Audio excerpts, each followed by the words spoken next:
Welcome to the Orchestrate All the Things podcast. I'm George Anatiotis and we'll be connecting the dots together. What do we talk about when we talk about AI ethics? Just like AI itself, definitions for AI ethics seem to abound. From algorithmic and dataset bias to the use of AI in asymmetrical and unlawful ways to privacy and environmental impact. All of that and more could potentially fall under the AI ethics umbrella. We try to navigate this domain and lay out some concrete definitions and actions that could help move the domain forward. Ground to cover, and yeah, I have to say that, well, I knew already because I had checked some previous versions of the reports that you published that there's a lot of material there. And yeah, I really wonder how you guys managed to cover all of that. Actually, read all those papers and do all those analysis and all of that.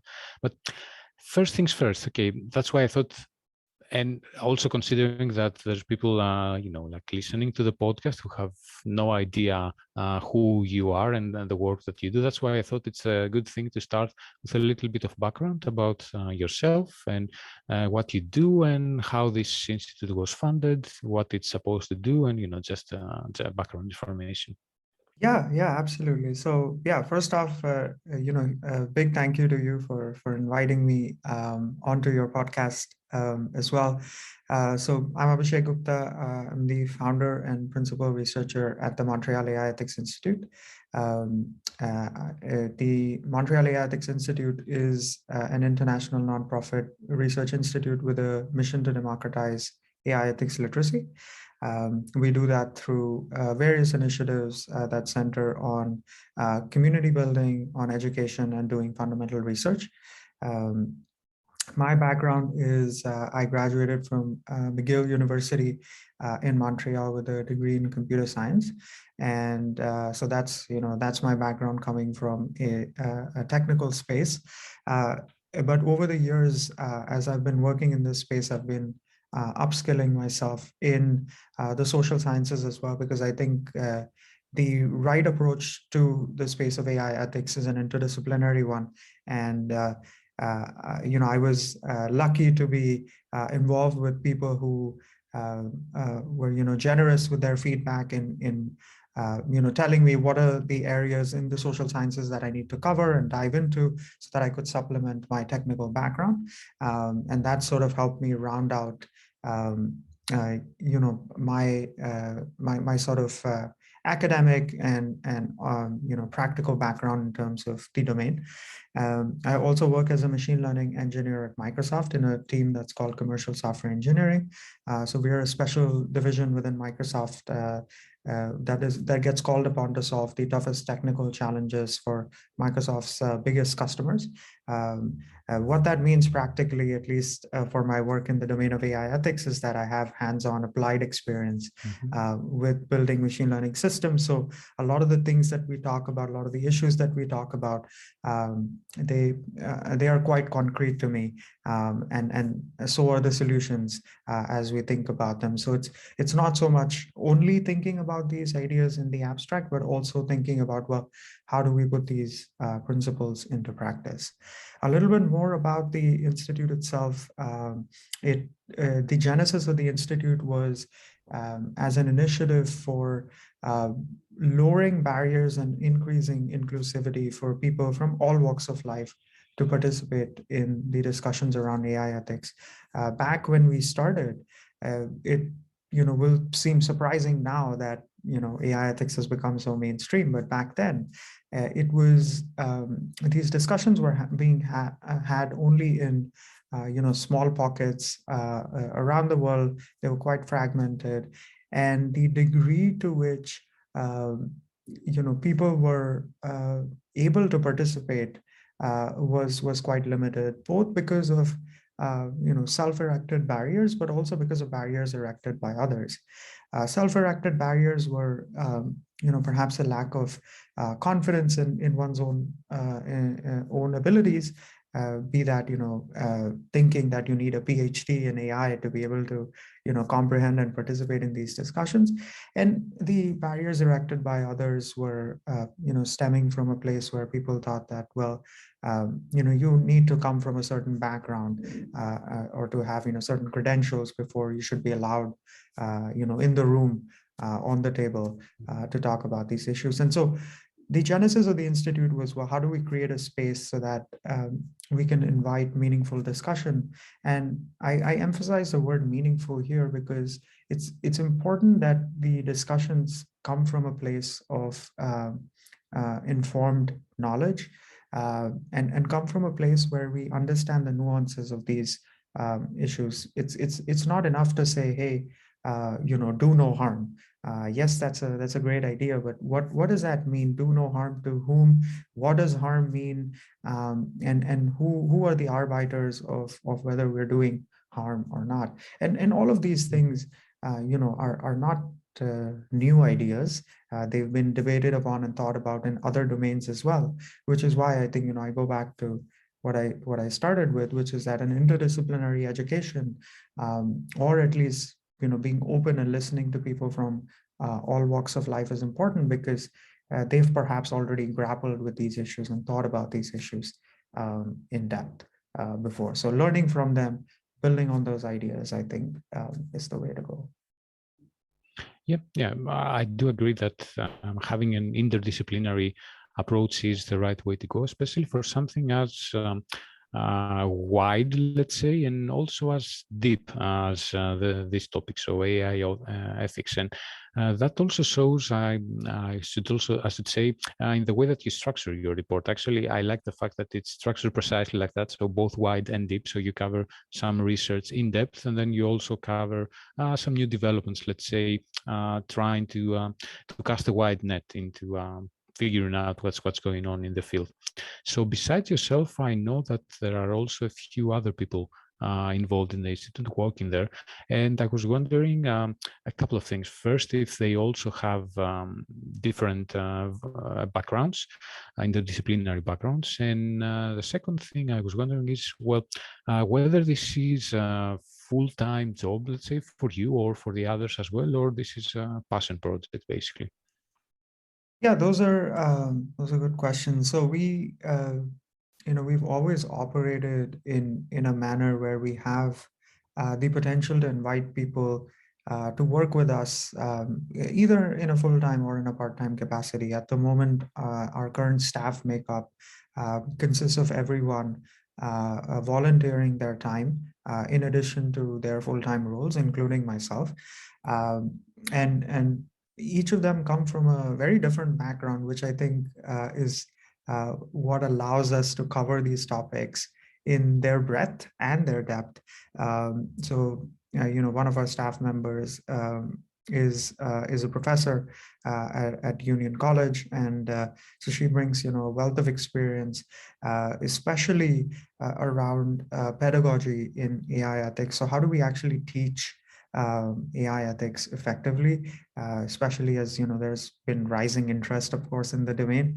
A lot of universities, a lot of even corporate organizations are creating training programs towards equipping their employees in the case of companies, but in the case of students, equipping them with necessary knowledge and skills in this space. How do we do this effectively? So she brings that wealth of experience. We've got one of our staff members. She comes from a background in business, and what that helps us do is also articulate the business case really for AI ethics. So and this perhaps is becoming more commonplace now, as we're seeing many more people make the case that actually following the path of AI ethics makes you more competitive in the marketplace, especially as consumers are becoming savvier that products that have a responsible lineage irresponsible supply chain are not only good for the planet, but also often lead to a better product or service.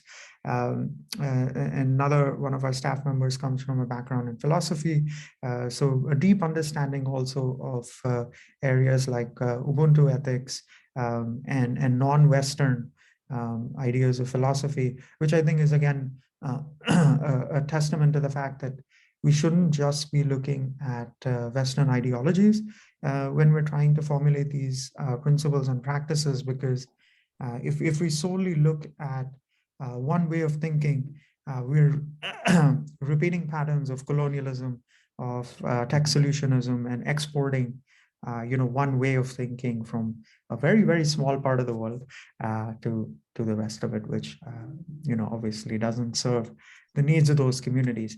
And finally, my co-founder comes from a background in entrepreneurship, which I think is a bit of a differentiator for us in the sense that we like to operate quite nimbly. In fact, looking at the sort of resources, the staff, the time that we have, we're able to stand in league with some of the more well-funded, bigger institutions out there as well, in terms of the output that we're able to produce and the impact that we're able to create. That comes from our entrepreneurial mindset, really thinking about, well, how do we best serve the community with the limited resources that we have. So it's a good mix of backgrounds that I think we haven't really seen elsewhere in similar institutions, and we're proud of that. Yeah, I agree. Having people that come from that have different backgrounds really does help in being able to see problems from many different angles, and especially the fact that you have someone with an entrepreneurial background, I think is particularly applicable to what you do, because, well, in many occasions there's a conflict, let's say, there in entrepreneurship when people are trying to get something fast to the market or are trying to have maximum impact, and then there's the ethical considerations, and there can be a tension there. So it's good to have someone on board who has been through that, I guess.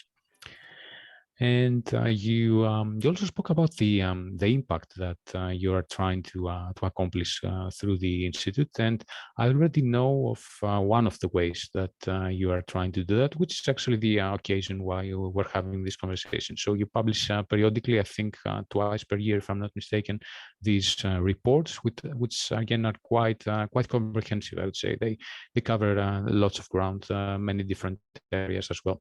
What other activities is the institute involved in? So how do you try to disseminate first the research that you publish in this report, and then are you also in touch with I don't know, standard bodies or organizations or other activities? Yeah, so we actually have a very wide range of activities that we either host ourselves or contribute to. So let me start with some of the fundamental research that we do. So we've got a network of researchers, of collaborators of the institute who embark on typically underexplored and underexamined areas. To give you one example, the environmental impacts of AI, of course, past the end of 2020 with Dr. Gebru's firing from Google gained a lot of significance, but we had started working on that area much earlier. In the early parts of 2020, we had already started to investigate the environmental impacts of AI. In fact, we put out a publication, presented it at several conferences as well, and that was a collaboration between a researcher who is at Concordia, another university in Montreal, myself, and someone from CMU, and we spent quite a bit of time,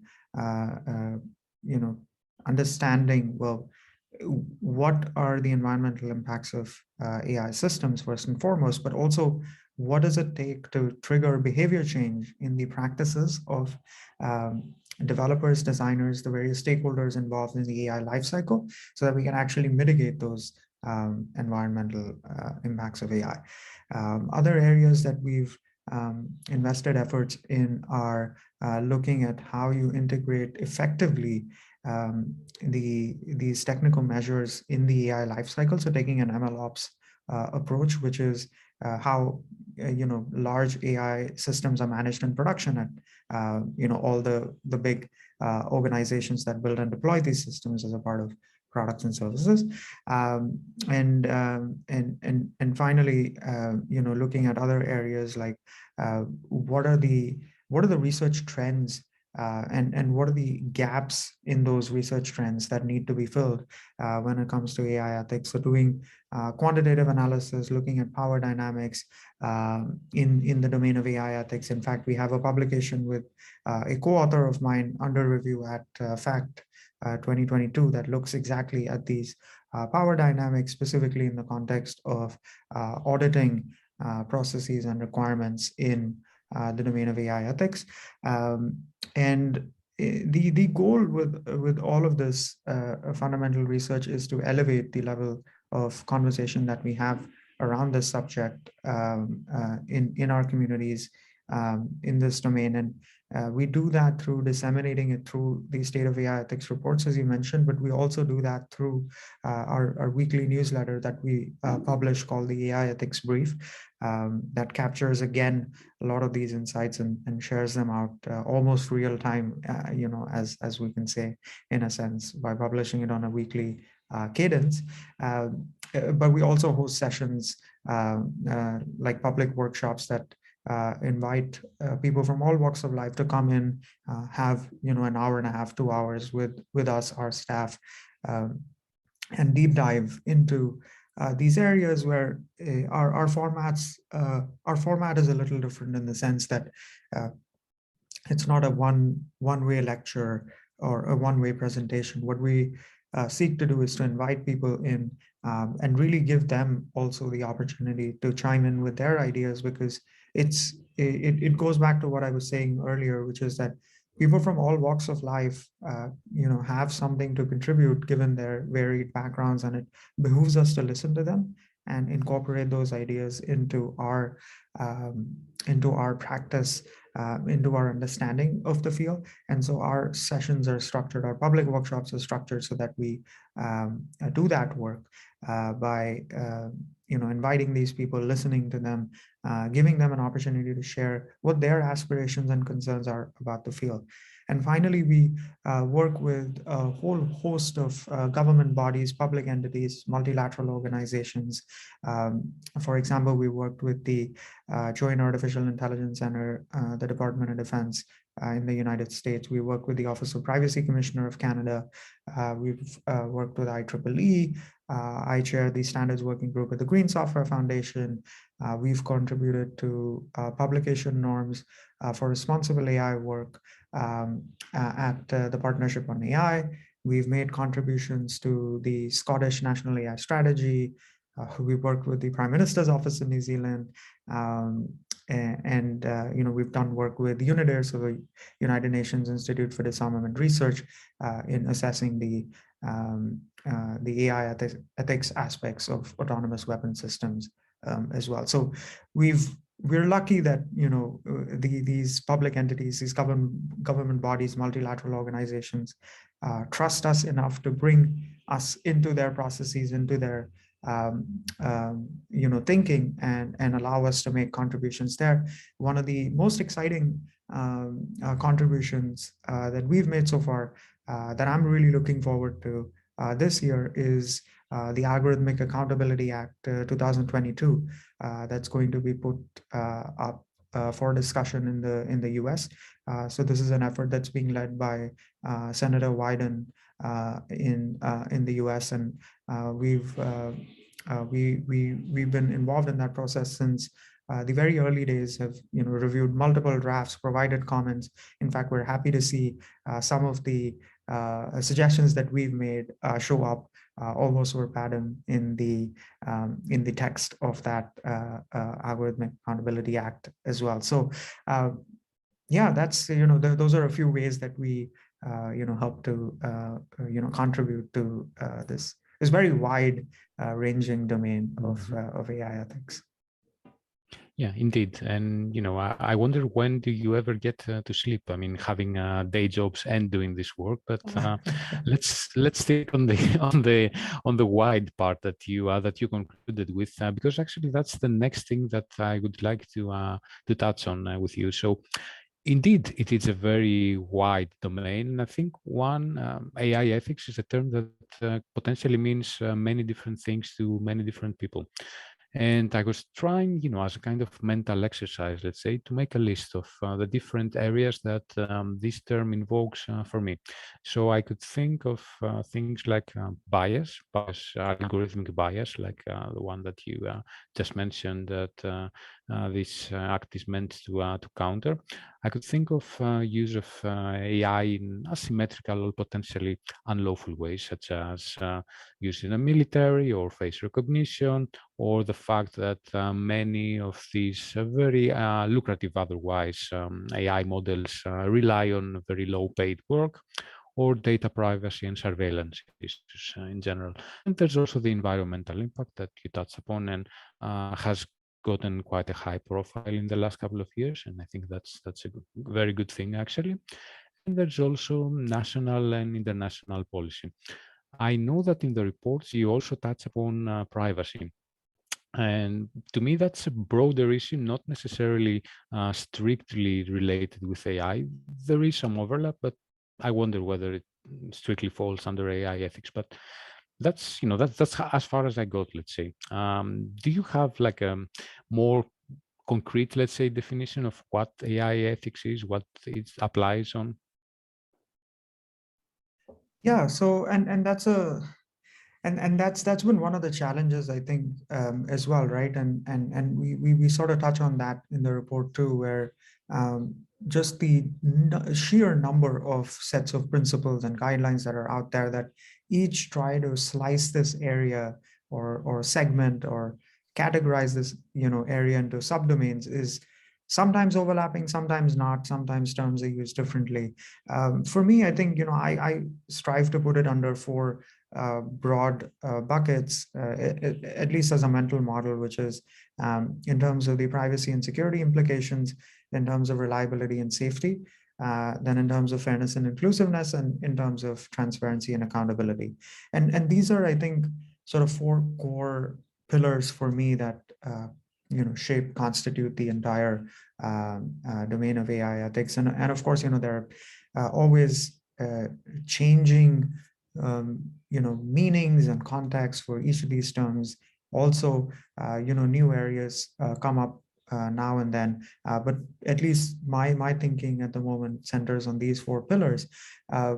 What is, I think you also make an interesting point at the same time about privacy being a much larger issue than just being a sub area of AI ethics. And that, I think, raises for me two things. One, a lot of these problems also, when we frame them as sub areas of AI ethics, is problematic potentially because we might be missing the bigger picture, which is that the harms that arise from the use of AI are not purely because of the use of AI, but they're also related to the associated changes that happen in the software infrastructure, for example, that surrounds an AI component. It's never, that you expose a raw AI model to a consumer or a user, right? I mean, it's wrapped up in some sort of functionality in a product and service, something, right? So there is an associated software infrastructure around it, a product, a service, and that has included in it many design choices, many ways of how it has been conceived, how it is maintained, how it is deployed, how it is used, etc.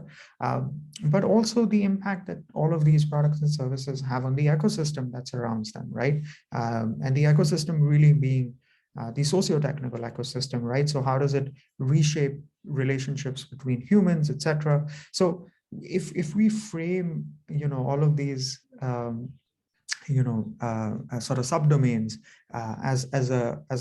as one part of this bigger, broader AI ethics umbrella, sometimes I feel that maybe we're limiting discussions a little bit, just to a particular lens.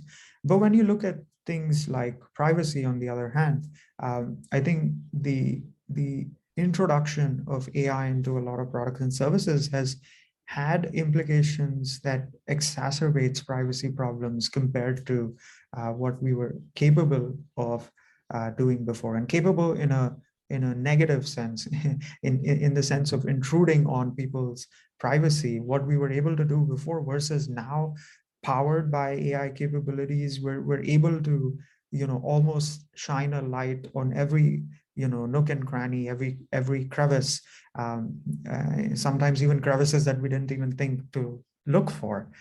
We're able to now sort of shed this, stadium sized giant spotlight on, which really exposes, I think, all aspects of our lives, unfortunately, ones that we, perhaps would like to keep private. And so I think this,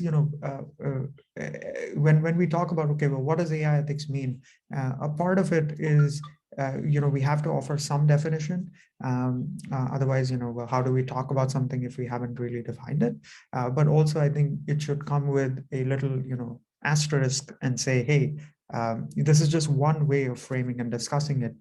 There are many others. So, I think keeping an open mind as we discuss this, very, very broad subject of AI ethics is how I think about it. Mhm.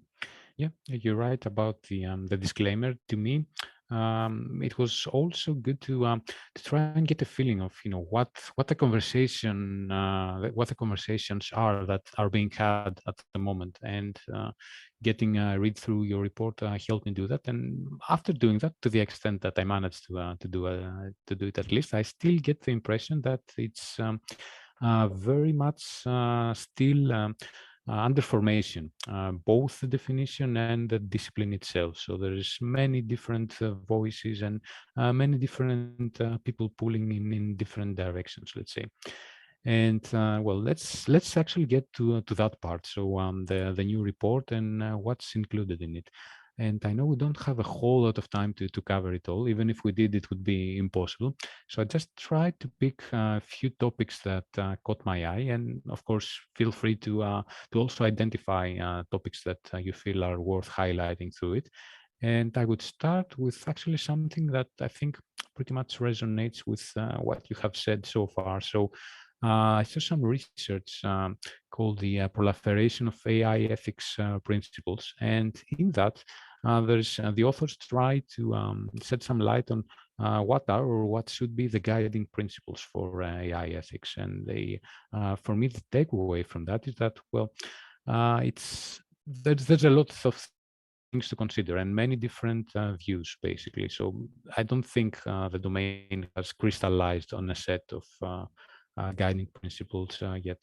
Would you like to comment on that? Yeah, absolutely. So I think one of the takeaways for me, similar to you, is that we haven't crystallized on a set of unifying principles as it's referred to in that particular piece, and it almost makes me wonder that over the past maybe 2 to 3 years, I think the piece itself covers publications that papers dating back to 2018. So I guess 3.5 years at this point, and the fact that we haven't been able to converge on one unifying set of principles maybe tells us something, that perhaps that is the wrong North Star to go towards, or to the extent that it shouldn't be a North Star at all.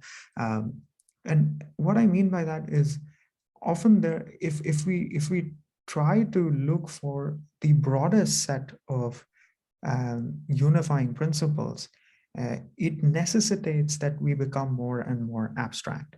And what I've found, at least as a practitioner, is the more abstract we become, yes, it is useful as a point of discussion and framing conversations, at the broadest level, and perhaps guiding research.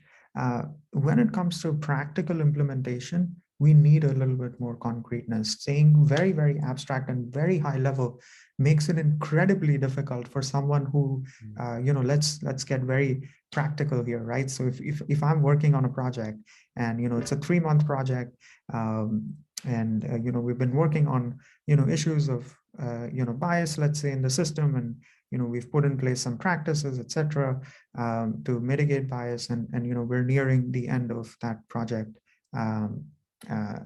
deadline. If I have only abstract ideas and abstract principles to guide me, project pressures, timelines, deliverables will make it incredibly difficult to put any of those ideas into practice, because that is not the time to distill those ideas and come up with concrete practices that operationalize those principles. So I think the fact that we've spent so many years now trying to come up with a unifying set of principles and haven't really succeeded is testament to the fact that maybe that is the wrong thing to be looking at, that maybe we should be considering looking at principles that are more catered to the domain, to the context, and work specifically towards creating things that are more concrete manifestations that actually help guide the actions of practitioners. Because ultimately, what is the point of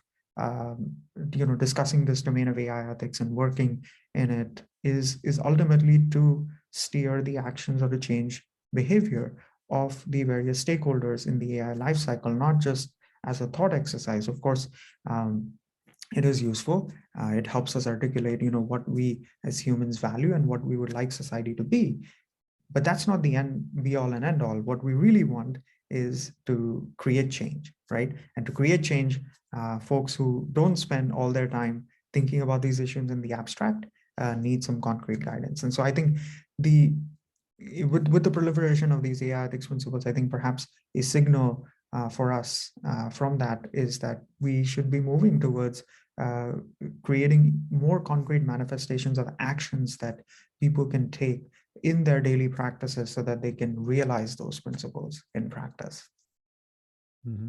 Yeah, indeed. I can totally sympathize, putting myself in the shoes of somebody who, as you said, is working on a project with very specific deadlines, and giving that person abstract guidelines is fine, but it's not necessarily going to help them do the right thing in their specific project. So on the other end of the spectrum, the more practical end of the spectrum, there are also some tools, apparently. And this is something that I was wondering myself, actually, before reading this particular issue of the report, whether there are any tools around, and if so, what these tools could potentially be used for. But actually, bridging the gap, let's say, between the abstract guidelines and the very concrete tools that people may use to accomplish certain tasks, do you think that there is something in the middle that could actually nudge, let's say, people to use those tools? And I'm referring specifically to regulation, having in mind the example of GDPR. So I think if you think about it, GDPR, which is more specific to the privacy and data management part, it also maybe started a little bit similar. So from a set of guiding principles, which were then expressed, let's say, as regulation or specific things that need to be done by organizations. And then eventually tools also came in the market that actually help organizations implement those policies. Do you think that could be a way for AI ethics as well? Yeah, that's it's great for two reasons, right? One, I think as we were just talking about it helps us move one step closer to becoming more concrete. It also, I think, helps steer the actions of people in a more defined fashion. And in particular, I think what regulation does is it accelerates the adoption of these tools, of these ideas, of these practices. I mean, look back again to 2018, right? May 25th, when GDPR came into effect. What was interesting was that the 12 months leading up to that date, a lot of companies started scrambling towards making sure that they were GDPR compliant so that they wouldn't have to pay fines if they were in violation. And what that meant was that product teams quickly altered their roadmaps so that privacy became front and center, so that the mechanisms, for example, reporting privacy breach to a data protection officer, those mechanisms were put in place. And those were things that, if you look back, the ideas that were proposed as a part of GDPR weren't, groundbreaking in terms of being very novel. Like, those ideas have floated around for for more than a decade, or perhaps 2 decades, right? In terms of, well, these are the things that we should do if we want to uphold the principles of privacy, right? But what the GDPR did was that it put a timeline. It put a firm timeline with concrete fines and concrete actions that were required of firms. So I think regulations are a great step in that direction. In that, I think it helps to it creates a forcing function that accelerates the adoption of these ideas. And also, the other benefit is that the actors who wouldn't do this normally on their own, because they're invested in other areas of whatever product service development, now have no choice. They have to invest efforts into being, for example, privacy centric, in the case of GDPR compliance, but in other cases, for example, with the Algorithmic Accountability Act, really putting front and center some of the societal impacts of AI as a core consideration. So regulation does then two things, right? It creates an accelerated timeline for the adoption of these principles into practice.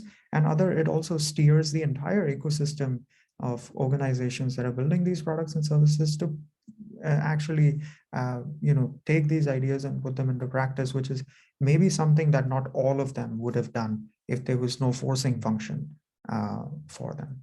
Yeah, yeah. So, what's your take on the current regulation landscape? Let's say EU seems to sort of be leading the way again, having introduced new regulation in the last year. You just mentioned that the US is taking some steps as well. China also has issued some regulation guidelines recently. So what's your take on those? Do you think that they reflect on, well, not just the philosophy, let's say, of the different nations that are behind those regulations, but also the politics and potentially geostrategic interests, for example? Yeah, that's a great question. I mean, there's a lot to be said there, right, in terms of the state of regulations that are being proposed all around the world. So, of course, the EU, I think, is leading light in this space. As they've sort of trailblazed their way first with GDPR, but also other regulations that have come and gone in the EU.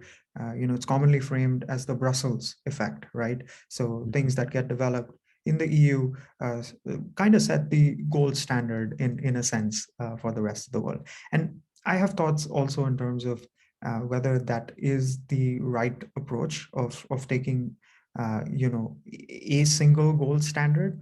And maybe I'll just expand on that right away and then come back to the rest of the state of regulations across the world. So let's take the idea of or let's take the GDPR as an example, right? So when we're talking about the Brussels effect and the spread of the ideas from GDPR, yes, they are great ideas, right? But let's not forget that they inherently enshrine ideas of privacy that are Eurocentric, right? Of course, because it's been developed and deployed in the EU. But what it I think sometimes misses is cultural nuance and context, as the GDPR is taken as a model, and it almost becomes a sort of restraint or a constraint in terms of how privacy policies are being formulated in other parts of the world. So you have the PDP bill in India, for example. You have some privacy legislation coming up in Vietnam. In fact, collaborators of mine, one from the City University in New York, who is from Vietnam.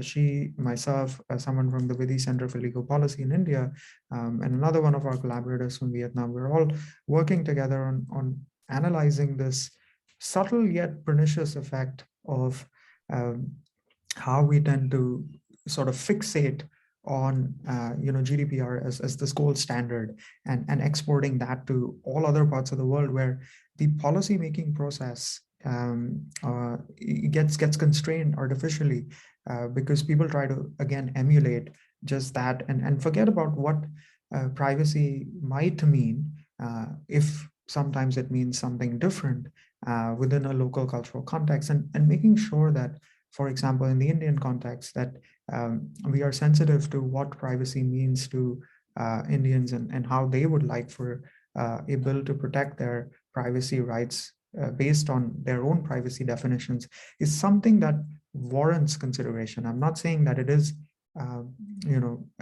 phenomenally different. Maybe it does actually end up converging to the same place that the GDPR has. But the fact that we don't invest efforts in understanding what privacy means locally, what the cultural context and nuance is, I think, the pernicious part of this Brussels effect, this gold standard setting. So that's I think sort of one aspect of the state of regulations today.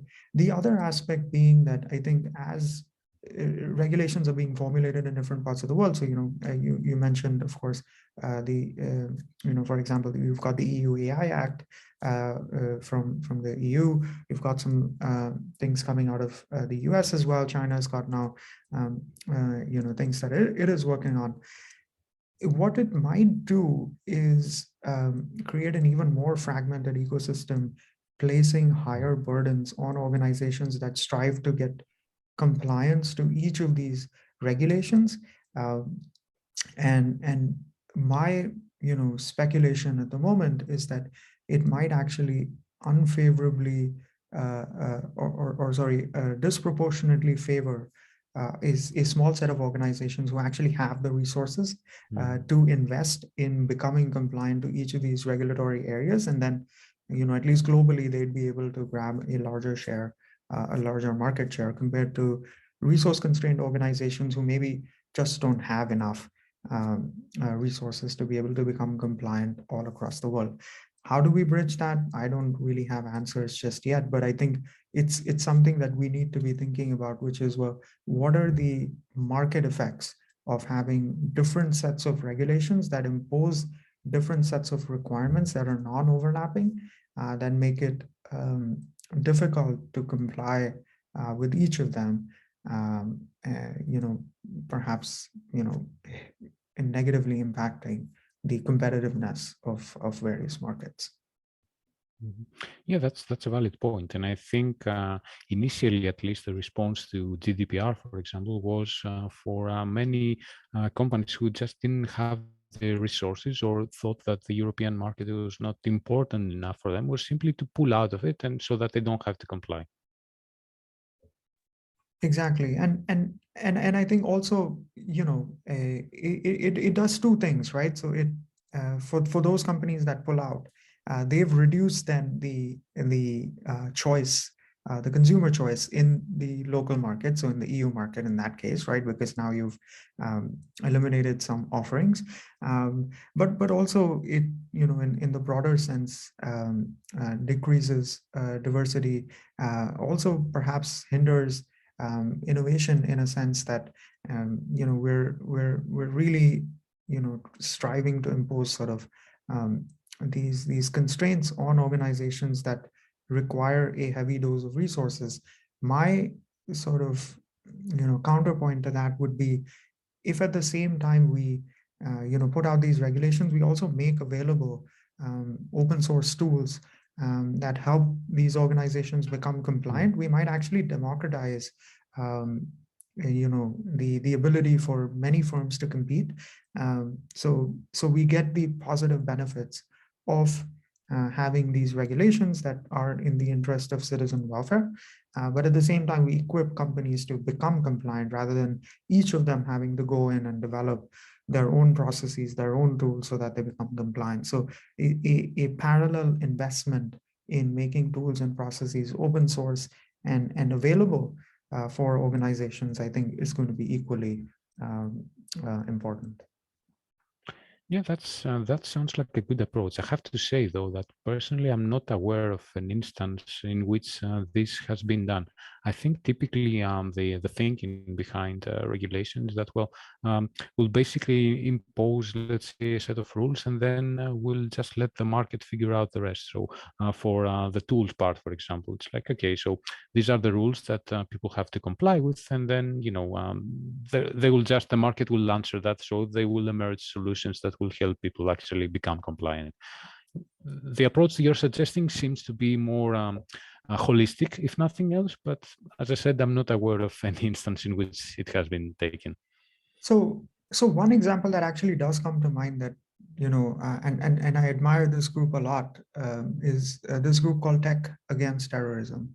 And it's a UN backed group that, basically builds technical tools using resources from large organizations to make open source tools available to smaller organizations, resource constrained organizations, to combat terrorism or the spread of terrorism or coordination of terrorism activities on these smaller tech platforms. And what's been interesting there is that it's exactly this model that I'm talking about, which is that they've brought together a coalition of entities who are interested in ensuring that terrorism activity doesn't take place on their platforms, and the organizations that actually do have more resources invest them and create these tools that are then disseminated to other resource constrained organizations who can then use those to basically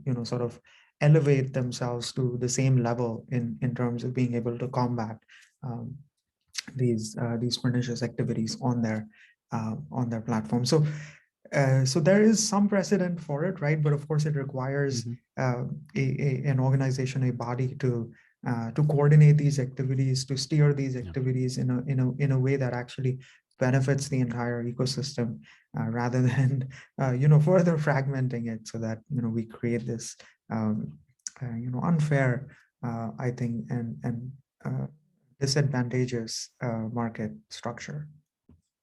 Mm-hmm. Yeah, and well, let's wrap up this regulation thing, because there's just so many other topics to touch upon. But before we do that, I would just like to reference one last one last quote actually I got from an interview we had with someone who has been involved in the early stage design of the internet. And when talking about regulation, he said that, well, AI at the moment is probably more like the package carriage layer than it is basic technology. So in that respect, I conclude that his opinion is probably that it may be premature to try and regulate at this point, or at this level, maybe. So that's an interesting idea, right? In the sense that, on the one hand, AI is a GPT, a general purpose technology that permeates sort of all aspects of any sort of software activity we can imagine. We can sort of see how AI might integrate there. That almost makes me wonder, shouldn't that accelerate the urgency for thinking about regulations being one aspect of it, but also again, just the societal impacts, the various tools and processes surrounding this. Because let's look at the impact that the internet had in terms of society, right? In terms of transformation of society, the various services that have been built on top of it. The early stages of internet development, as some of these fundamental technologies were being put in place, were with the idea of creating something that was outside of the control of any sort of centralized organization, doing things like providing sort of equal access and opportunity to anyone in the world who was able to plug in, to share their ideas, disseminate their thoughts, etc. But if you look at sort of what's happened over the past 25, 30 years since all of this started, that's not really been the case, right? We have seen centralization of power, even though the protocols themselves were meant to be standardized and outside of the control of any organization. The structures that actually did get built on top of them um, had some of those impacts. So maybe it's not so much about I guess if we're talking about drawing an analogy here, it's not so much about regulating the specific protocol, the packet carrying protocol, but it's more so what kind of structures are going to get built on top of it. And I think that's really what in a sense current regulation is also trying to do, is to look at how do we address the different structures that are going to get built on top of this GPT, this general purpose technology, which is AI. And so I think that is perhaps, if we're talking about the different layers of abstraction in this sort of technology stack, that's really the layer that we need to be targeting, is what kind of structures are we building on top of this fundamental piece of technology, and not so much saying, okay, well, I don't know, regulating a particular class of optimizers, right? So are we thinking AdaBoost or Adam, or all of these things like RMS prop? Like we're not looking at that level of detail, right? We're looking at, okay, well, if we have a natural language processing system, um, how is it going to be deployed? How is it going to be used? So if you look at something like GPT-3, what are the implications of using that? How is it going to transform society? What kinds of biases does it have? If I use it downstream in a product or service, what am I inheriting? How do I counter the negative impacts of that, etc.? Yeah, by the way, in wrapping up this time for real on regulation, what you just mentioned on, well, something like regulating specific algorithms, for example, I think some people use that as what is for me a kind of straw man argument to say, when the EU regulation on AI came about, and they had an appendix in which they listed specific techniques that maybe termed AI, and they listed things such as bias and so on. And some people came out and said, well, okay, look, they're trying to regulate the use of bias and statistics, and that's obviously not the case, but it may appear to some as such. Another thing that you just mentioned was, well, data sets and what happens when people build models that are used downstream on those data sets. And I found a really interesting example of that in the report again. It was an incident referring to a subset of data set that was actually used to build GPT-3, if I'm not mistaken, one that had been particularly curated for trying to address bias, basically. And part of what the people who did this work did was that they eliminated, in their effort, they eliminated some specific parts of that data set that they deemed to be referring to specific groups in a negative light. And by doing that, though, that had some unforeseen consequences. So I guess that goes to show that even beyond the realm of regulation, just trying to be fair and positive doesn't always work out the way that you think it might. Yeah, no, definitely, and I think you're 100% right on that, George. I think the choices, the design choices that we make, the way we choose to ingest data, how we curate, how we process, how we take all of these decisions, has downstream consequences. And I think sort of on a concluding thought, like what I really encourage people who read the report, who sort of talk to me about the subject area, is that you adopt what's called a systems thinking approach, right? So one of the pioneers, someone I really admire in the field, is her name is Donella Meadows, and she wrote this book, Systems Thinking, a primer, and that book, I think, really it should be a must read for anyone who's trying to assess the societal impacts of AI, because it makes you think about the various feedback loops that exist when you're developing an AI system, and what kind of second order effects that those systems can have. Because then that will, to the point that you raised, help to address some of those concerns that sometimes end up being unforeseen consequences because we actually didn't think of the second order, the third order effects, and we just sort of looked at our little, part of the neighborhood, right, or part of the forest. So we really need to zoom out and think about, well, what are the impacts, what are the broader impacts of the work that we're going to do. So that's sort of, I think, a recommendation that I would make to all those who are listening, and do pick up that book, read it, and see how you can apply that to your work.